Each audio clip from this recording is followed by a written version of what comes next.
Hello and welcome to the latest Earn, Learn, Thrive LinkedIn Live. And with me today, I have Beata Palinska, and Beata is going to be talking to us. We're going to be talking about the whole question of niching through personality, through approach, because so often I think people assume that niching is about what's the result they need to get. So maybe it's to pass an exam, or what job do they have? So maybe it's like English for HR. Now it can be those things, absolutely, but there is also another way of looking at it, which is to think about what kind of people they are, what kind of person we are, and how that might translate into an offer. So, Beata, can you start by telling us a little bit about Language Curious and about how you think this approach might be reflected in what you do? Hello, thank you, Rachel. So, Language Curious is a thing I came up with when looking for something that would be an umbrella term for all the different offers I do have. And I was thinking, what is the common thing for all my students and myself? And I thought that's curiosity. So I'm a curious person. I like learning new things. I like finding out what works, what doesn't, and why, and digging, and going deeper, etc., etc. And I really work well with people who are also either curious about language or curious how to learn better, or just curious about the world and want to find out more about themselves, about others. They are ready to be surprised. They are ready to check things out and experiment. Yeah, that's why some of those language curious courses, I don't call them courses, I call them experiments, because I think these are like adventures we go on rather than regular courses. Oh, yeah, I love that. So do you, when you came up with the idea of taking this approach, where did that come from? That sort of decision to go down that route, if you like. A bit, yes, a bit more like. I think we always connect the dots looking back. So now I kind of see that some seeds have been planted over the years. One of them was from the Do Lectures newsletter, when they said that it's good to have a business run by humans for humans. And that was one little seed. Another one was a question in the same newsletter a few weeks later, which was, what if you were given a permission slip to do the things completely differently? What then? Yeah. Also, there is this combination of, like we are the average of 5 people we spend our days with. And how we spend our days is, of course, how we spend our lives. Yes. So looking for a way of working with people that will be fulfilling for both sides. And observing my students and seeing what are the moments when their faces light up, whether they are business professionals or they are teens preparing for an exam, or someone who is a very serious person who is super busy but still tries to find enough time on their busy schedule to spend time working on their English, trying to revive it, or as one of my students says, defend the level. Yes. I need to defend it. So whichever that is, yes, there are those moments during those meetings when someone's face lights up. Yeah, so catching those moments and thinking that these are the moments that are real connection or a good story, or something unusual that connects life, language, and some piece of info. Yeah, these were the moments that I started noticing more and more. No, I love that. And yeah, and to be honest, I was also looking for let's say, a workaround, because there are so many people doing business English. There are so many people doing exam prep of different kinds, etc., etc. And I wouldn't like to get this what you call very nicely the severe case of comparisonitis, when you start thinking, oh, this person is doing it like this, maybe I should be doing this like just like that, or maybe I should go. You don't want that, yeah. So the only way to do that is, I think, to start swimming in your own lane, like and sticking to it. And in the past, I did something similar with cooking. I love cooking. I love food, but it wasn't always like that. Don't get me wrong. I've always loved eating, but with cooking, first I was trying, to like master the family recipes.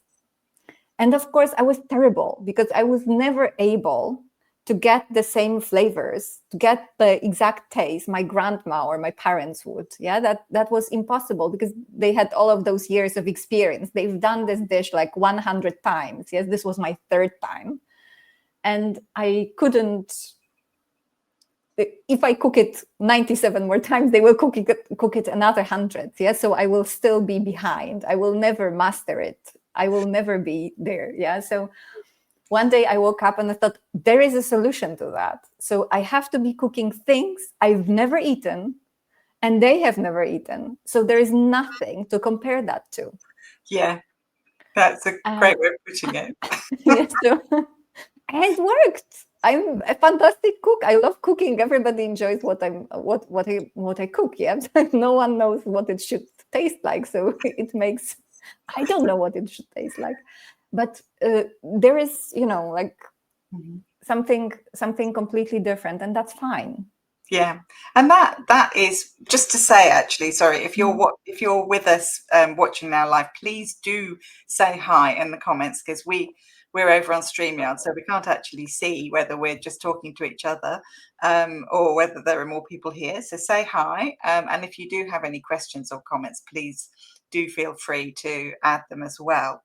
Yes, I was just going to say, I think this is the key really to having an effective niche, is that there is something. It doesn't have to be something that nobody's ever done before, but that it's kind of something still that stands out, usually because it's like a combination of things, I think. And a recipe is a really good analogy, so you might be, making a spaghetti bolognese, but your spaghetti bolognese has its particular balance of seasoning and flavors and so on. And that's what makes it stick for some people who like that taste. There you go. Good continuation of metaphor. Hi Liz. Hi Louise. Lovely to see you here. Hey. Yeah. So so sort of when I think, if you're thinking about your niche in terms of the kind of way that you are, Beata, then I think the kinds of questions you were asking yourself are spot on. I was thinking, how would I explain that to people?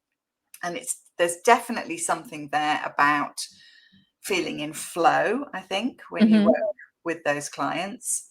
It just kind of comes naturally rather than feeling, like you're pushing through treacle. I've been a few. Yeah, and does it energize you? Do you come out of the call? Maybe you're a bit tired, but you're kind of feeling quite super excited. Yeah. Exactly. And also listening, because you said about noticing, and I think that's important. So listening, noticing, what are your clients telling you that they really appreciate about how you work, and making a virtue out of that, I think. I think it's key, and they can tell you things that you might notice, you might not notice otherwise. Yeah, some people are better at just showing you what they need and being very open about it. Others, I asked some of my students for feedback last week, and one of them just wrote like, I've never done it openly. I prefer to do it incognito, but I'll try. Yeah. And the stuff he said was very, very useful, like for what we are going to do next. Yeah. So that's super important. Yeah, no, absolutely. Just soon we're being joined by Jenna and Elborg and Rena. Lovely to see you. Hey. Yay.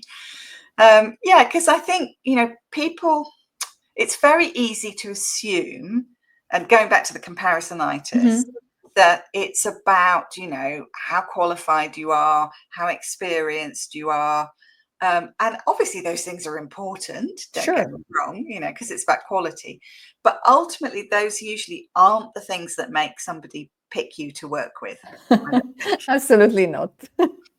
It isn't, is it? It's things like your sense of humor, the kind of presence that you have, the way that you work.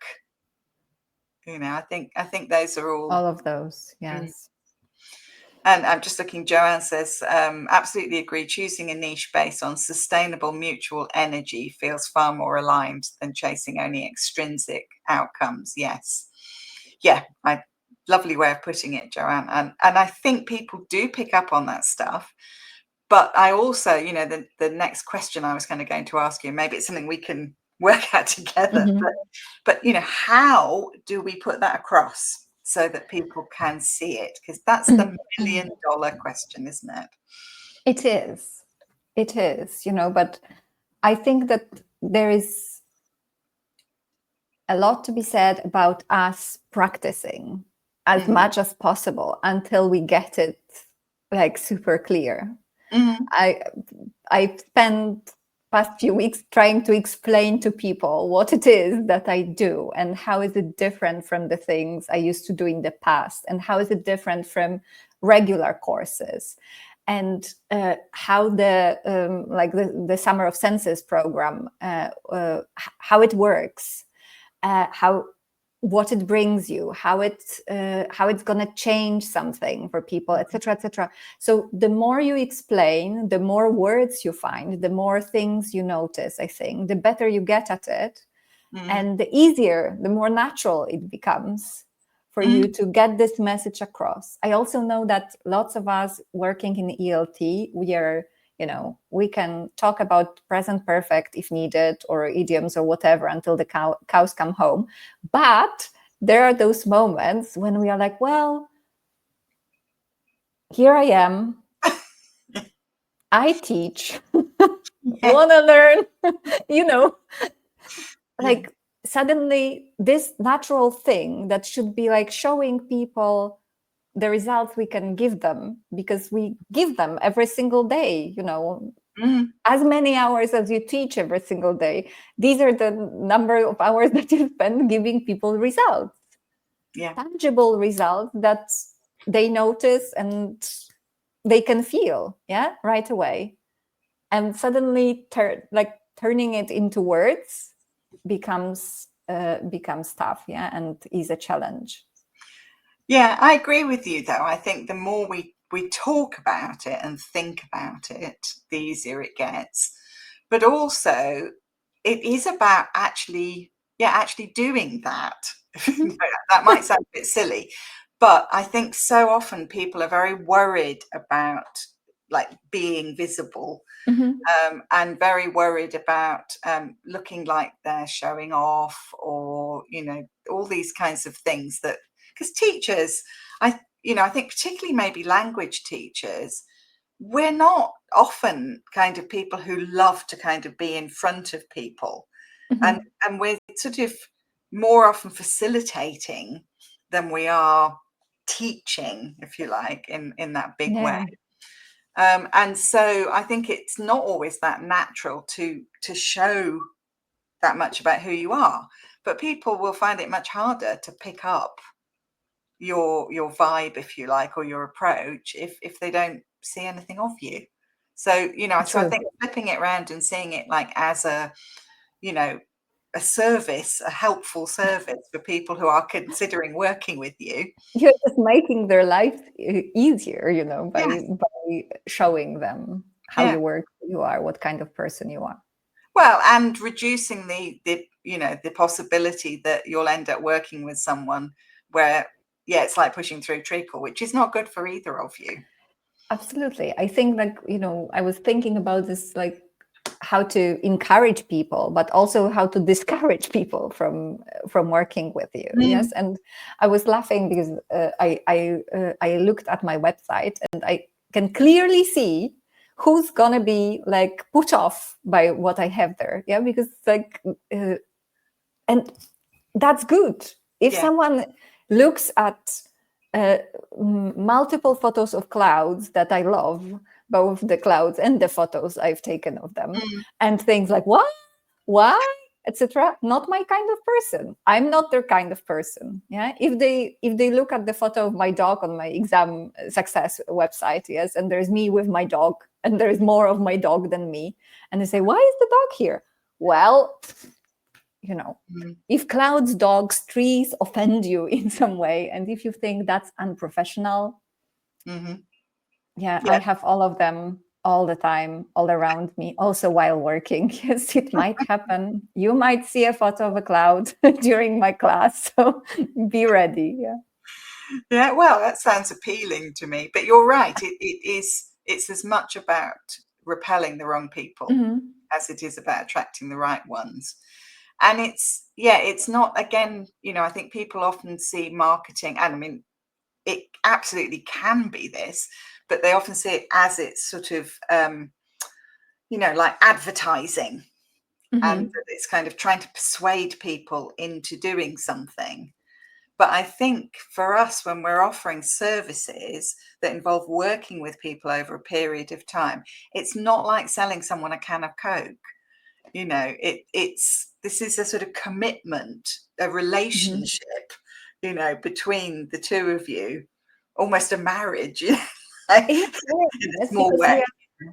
I even don't like the word student, and I don't like the word client. Yes, for me, it's like a fellow adventurer. I don't know how to call it better. Yes, so we are traveling together, and we are trying to get you to a place. It might be a place I've been to. It might be a place I know how to get to. Sometimes it might be a place I'm like, well, that's interesting. Let's find out if we can get there. Yeah.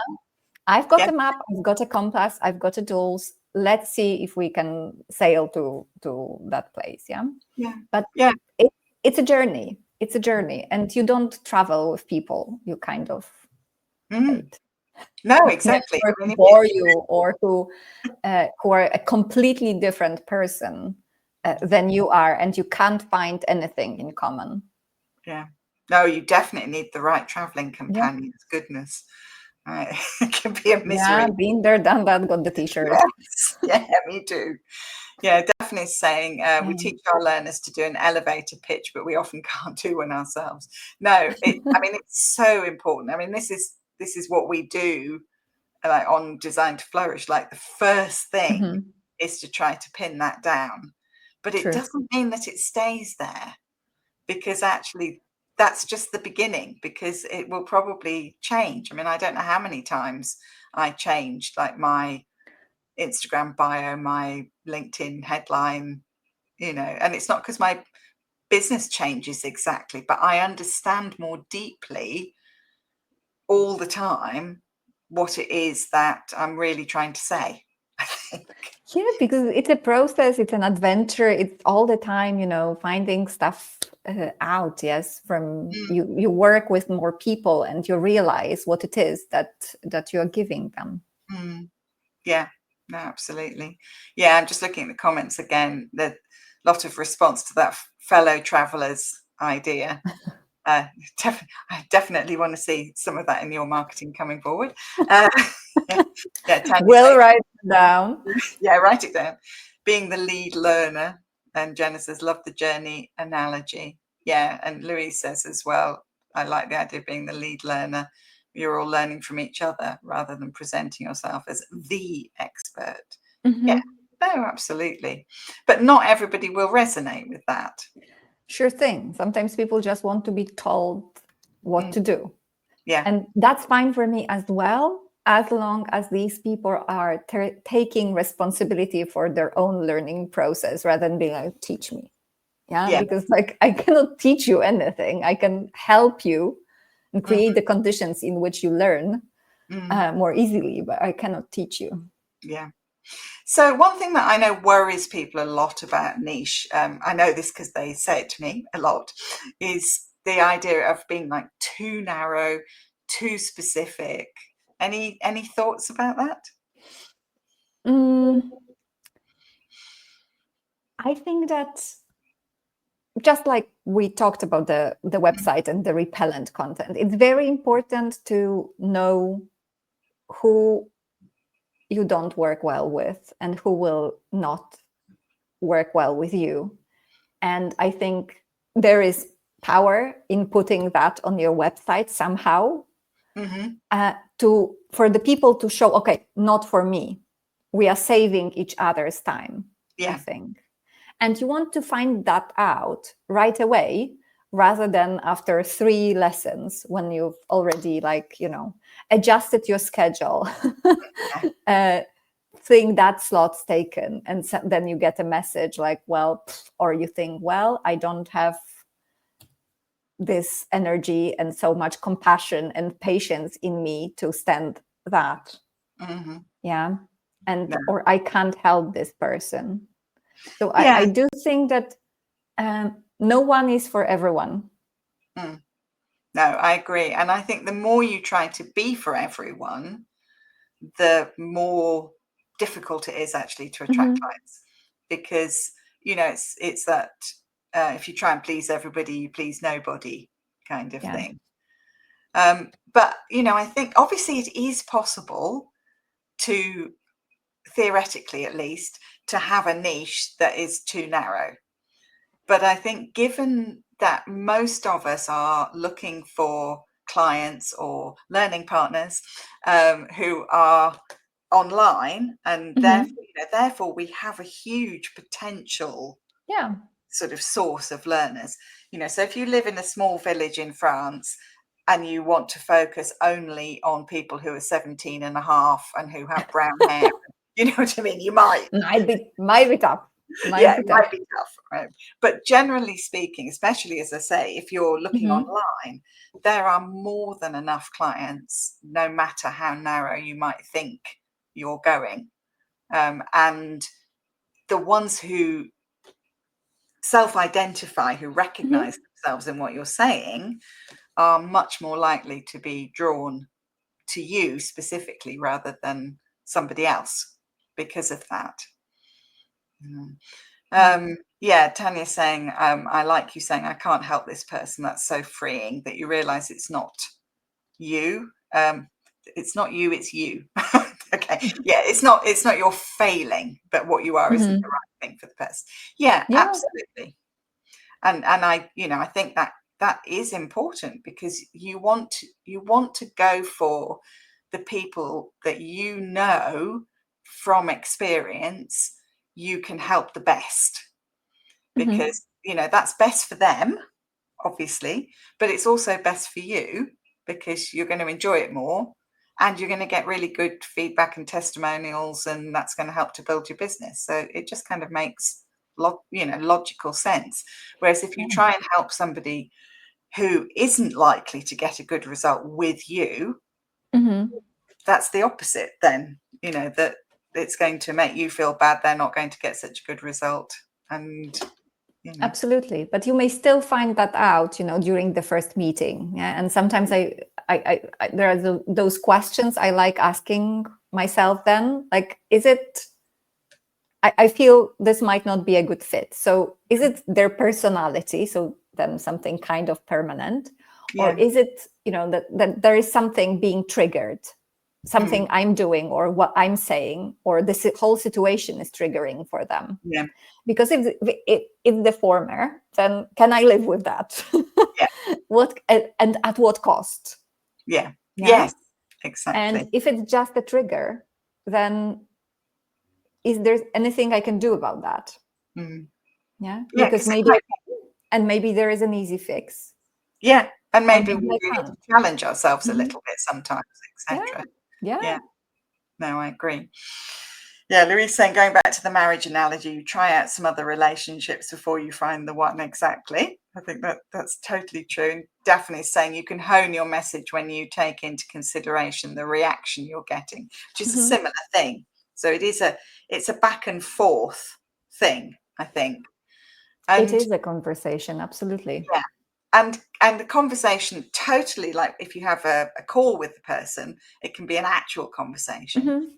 But I think the conversation starts much earlier than that, because it's in your posts, it's on your website sales page, it's in everything that you put out there. And sometimes it's going to be quite explicit. So, you know, if you look at my profile, the first post I have in the featured post is what I believe. So that's like really explicit, a lot of the things that we're talking about. But it doesn't have to just be that. It kind of leaks out in other ways, I think, just through all the things that people see about you, so that they pick up that picture. Does that make sense? Yeah. Absolutely. Yeah, looking at Tanya again, sort of saying in the comments, yeah, there have been times I felt I was failing someone. I didn't know how to get through to some people. Hasn't happened often, but there have been personality clashes. Yeah, sometimes you're just not a good fit with somebody, and they're not a good fit with you, and that's okay. You know, better That happens, and it's let them very freeing for both of you. yes, yes, let them go and find somebody who's a better fit, I think. Yeah, no, absolutely. So, I don't know how we've done this, but we've come around to 3 minutes before the end. So any final comments or questions from those of you who are here with us live? And thank you very much for being here with us live.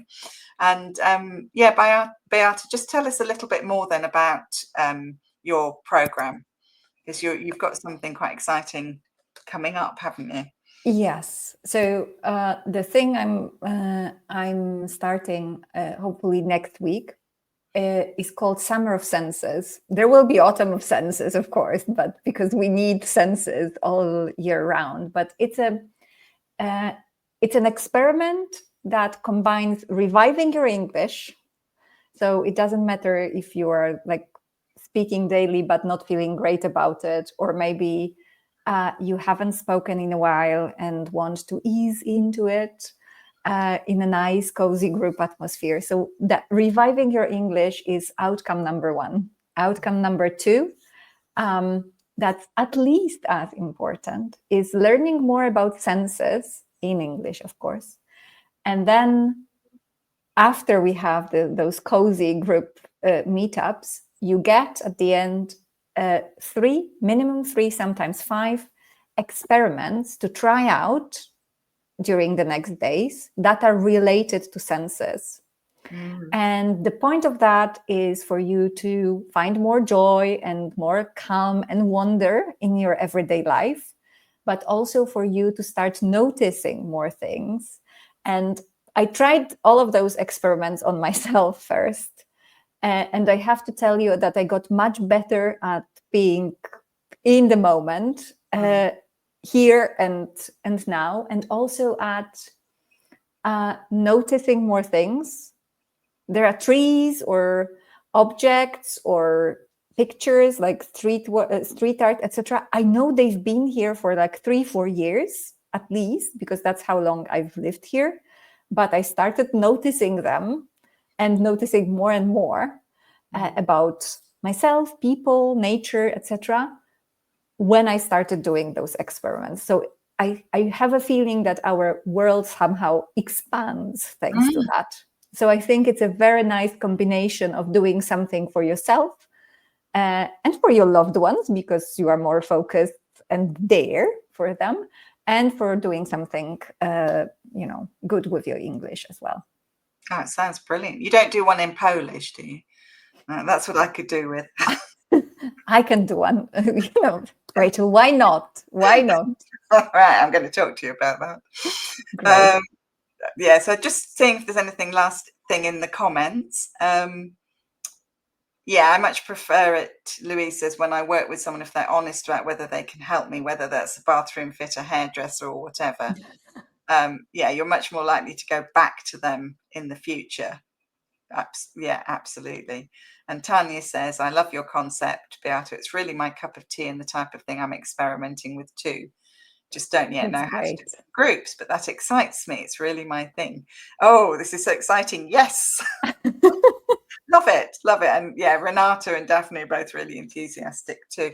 Yeah, so, I think we can see from this that you are definitely getting good at being able to talk about it and get across what it is that you're doing. And I'm really excited to see, kind of like what happens next, really. So I'm absolutely sure we have no idea what it's going to be because I think that, life is super complex and full of surprises, but also can't wait. Thank you so much, Rachel, for the opportunity. And thank you to all of you watching live and all of you who will be watching the replay. Yes, thank you very much, everybody. And Beata, of course, thank you very much for agreeing to come and talk about this really interesting topic. Thank you. Thank you.